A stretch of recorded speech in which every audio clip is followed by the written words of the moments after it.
Hello, welcome to Juice Galaxy 0.2.15. This update is just a pretty small update that introduces a few new items to celebrate Halloween. Firstly, we have the witch hat that I am wearing. We have the witch broom, which is this floppy mop-looking broom thing. And we have the Boltergeist, which I'll talk about last because it's the coolest. So, first of all, the witch hat.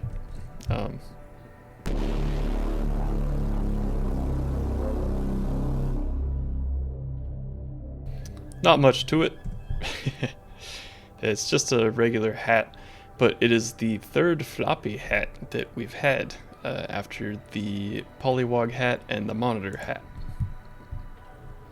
Then we have the witch's broom.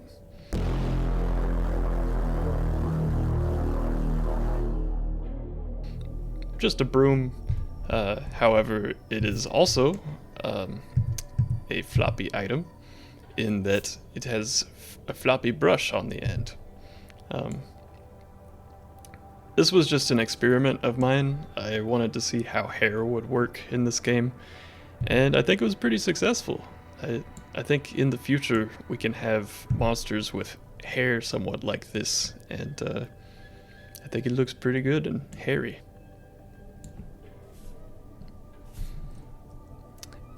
Okay,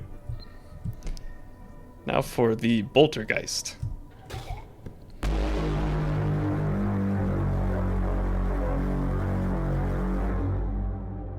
The Boltergeist is the Dream Eater's personal bottle of terrified souls, victims who were twisted by endless nightmare into wailing, wretched ghosts. When you uncork the bottle, ghosts are released towards your foes. They pass through walls and they do a small amount of damage each time they hit a monster.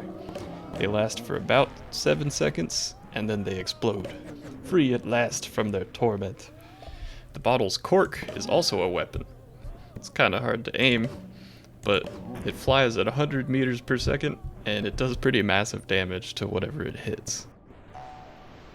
One thing to note is that the cork only respawns when you stop firing, which means that you have to choose between firing one cork and many ghosts, or firing many corks and less ghosts. This makes the Boltergeist a compound weapon with a lot of flexibility that I've been having a lot of fun with. And honestly, I just like hitting people with the cork. It may be a little bit overpowered, especially since you can fire through walls, but since you have to defeat the Dream Eater to get it, and he's already one of the hardest bosses, I think it's fair. It will be interesting in the future if we add a new game plus or boss rush mode soon. I would really like to run through with this item in particular.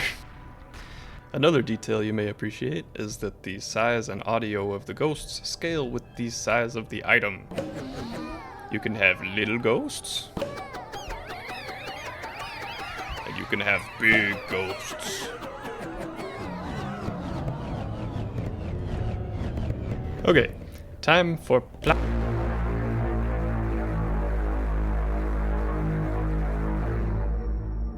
The first thing I'm going to do after this update is just walk through the game and fix some bugs. It's been a while since I have, and they have been building an army. If you see any, or know about any, now is a good time to email me at juicegalaxybugs@gmail.com. I'm also working on the modding system quite a bit, and I dare say it's about 40% complete. Once it is complete, I will start adding armor to the game, so we'll need an equipment window, and I want to develop a much more complex character build system with a variety of stats like armor and weight and like spellcasting buffs for the witch hat and so on. Besides that, I have about 1,000 more mechanical and story ideas that I want to work on in the meantime. I don't know what I'll do next specifically. I have to experiment and see which ideas play out the best, So if you want to stay in touch and maybe offer some input, I will be posting little baby devlogs on Patreon, which anyone can access for free. That's about it for this update. I hope you all have a wonderful spooky season and Halloween, and I'll see you next time. Goodbye.